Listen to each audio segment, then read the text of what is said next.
Jason, esse que é desembargador Bartolomeu Bueno, todos participamos da fundação da JOP, Bartolomeu na época era advogado sindicato Matarujo. Você participou da fundação do Da Tortura JOP, Nunca Mais. depois do Tortura Nunca Mais. Está lá no Rio ainda. Não, Tortura já aqui em Pernambuco. No Rio eu participei da fundação do Comitê Brasileiro da Anistia, né? Participei lá da fundação do comitê. Aqui também participei da fundação do Partido dos Trabalhadores, fiz parte de seu primeiro diretório, né? O Peixe. E depois, tempo depois, em 90, quando eu saí do PT, na época da eleição do Jarro, eu, Peixe, saí do PT, eu fui eleito no primeiro mandato pelo PSD, e 2 anos depois, em 92 e 94, eu me tornei do PT. Então fui o primeiro vereador do PT, embora tenha sido eleito pelo PSD, e depois renovei o mandato, né, já 5 vezes pelo PT. E essa questão da luta, dos direitos humanos, e aí nesse percurso todo, em 74, em 70, 71, 71, 72, quando eu retornei, houve a prisão de Rosalina, por 4 meses desaparecida, depois foi localizada, depois foi torturada, choque elétrico, etc. Tem até um filme que é bom te ver viva, parece ela do depoimento. Tem também um videozinho sobre a Lei Civil Nacional, que tem um depoimento dela, como uma das pessoas foi muito torturada. E em 74 foi a prisão e desaparecimento de Fernando, mas em 73, outubro de 73, 8 de outubro, houve a prisão de Humberto Câmara Neto, que tinha sido médico de medicina. Eu fui da mesma chapa dele, candidato da OEB, como vice-presidente, e a gente perdeu a eleição, ganhou, foi ganho. PCB. E uma coisa também interessante observar é que a gente tinha divergências políticas entre a P e o PCBR, mas quando passava a Assembleia, começava o dia a dia, existia uma fraternidade muito grande entre a gente, uma amizade muito grande. E amizade que, apesar das divergências políticas que ocorreram e ocorrem, a gente, daquela geração, é muito amigo. Né? Eu sou muito amigo de Chico de Assis, que hoje não tem nada a ver com a esquerda, etc. E tal, mas a gente mantém a mesma amizade. O Chico, o Marcelo, com as pessoas. Agora mesmo, quarta-feira em cima, a gente reuniu todos os ex-presos do Brasil que vem passar o carnaval aqui, que toda quarta-feira em cima se reúne no Recanto do Picuí, etc. Então, pessoas que têm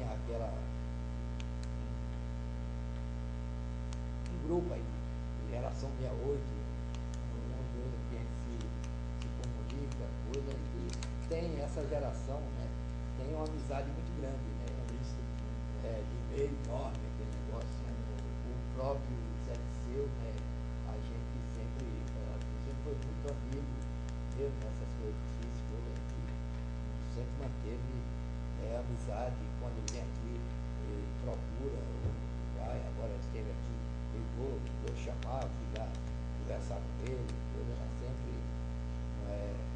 A parte que ele ficou mais distante foi quando ele foi ministro, e quando o pessoal assume esses cargos, muita gente chega e a gente realmente se afasta um pouco, né? Mas sempre teve uma amizade, né? No próprio Vladimir, né? Apesar de ter uma posição contrária, né? Também, mas há uma identidade muito grande de amizade desse pessoal. Não sei se foi as dificuldades e a diversidade que uniram essas pessoas, né, em um momento muito difícil, né, porque as amizades que é feito em épocas difíceis são amizades verdadeiras, né, porque não tem o interesse no meio, não tem o poder econômico, não tem o prestígio político, não tem essa questão que muitas vezes, muito por oportunismo ou por conveniência, né? Então, geração muito com nada. grande, né? Então eu acho que o que caracteriza essa geração é um desprendimento, um despojamento muito grande das questões pessoais, da questão da riqueza, a questão do apoderamento, né, de riqueza, de valores, aí, o valor nosso na época, e que permanece até hoje, porque eu acho que isso caracteriza muito essa geração, o desprendimento, né? As pessoas que colocaram em risco a sua própria vida, colocaram em risco em função de um ideal e que não existia nenhuma recompensa à época, né? Eu acho que essas pessoas e essa geração realmente é uma geração diferenciada das outras gerações que surgiram já num outro contexto de facilidade. E eu acho também, a gente que viveu todo esse período, né, toda essa questão, a gente tem um compromisso muito maior com a democracia, com a liberdade do que as pessoas que não viveram aquela época.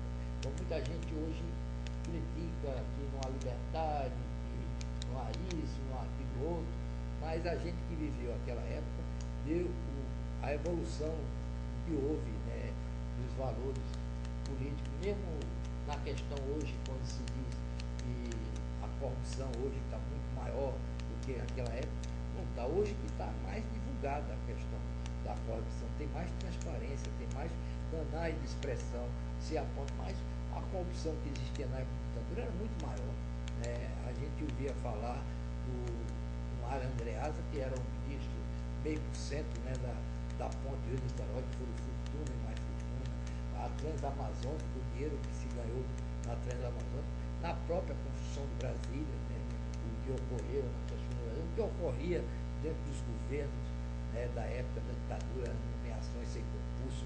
Ainda hoje a gente vive na máquina pública pessoas que entraram durante a época anterior à Constituição de 88 sem concurso público e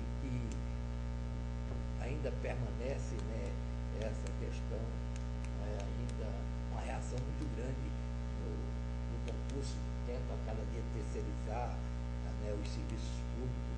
Hoje com essa questão das OCIPs, né, que começa a prestar serviço público do Estado como uma forma de disfarçar o servidor público, que é a forma do concurso público, que é a forma mais democrática do serviço público. Então, eu acho que houve uma evolução dessa questão. Agora precisa evoluir mais, precisa ter mais transparência, mas não se compara ao que existia na época da ditadura, o que se existia na época do cateamento da máquina pública, que existia na época da corrupção, que não era divulgado, era abafado e era dos que mantinha e tinham poder. Basta dizer que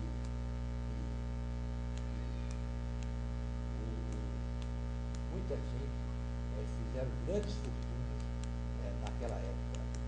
E meio mesmo as concessões que houve de televisão e que muito hoje estão toda uma potência vieram tudo daquela época.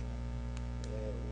Você pega, cada estado desse tem um detentor dos meios de comunicação. Como é que esses meios de comunicação, que são concessões públicas, foram parar na mão de Antônio Carlos Magalhães, de Sarney e de outros, Collor, etc. Foi tudo na época da ditadura, né? Da época da repressão, não foi na época da democracia, não é na época de hoje, né? São famílias que vêm, há muito tempo, né, nessa questão.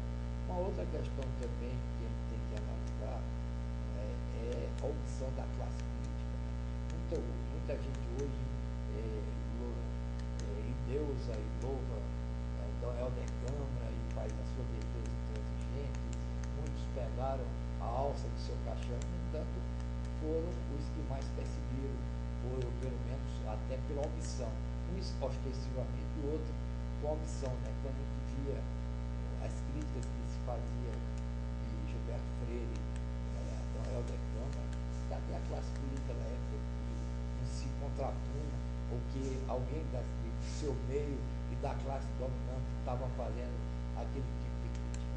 Quando Dom Helder era ameaçado pelo CCC, quando muros eram pichados, quando era atirado várias vezes em sua casa, porque não houve nunca um pronunciamento dos dirigentes, né, locais e nacionais, ou daqueles que detinham poderes se posicionar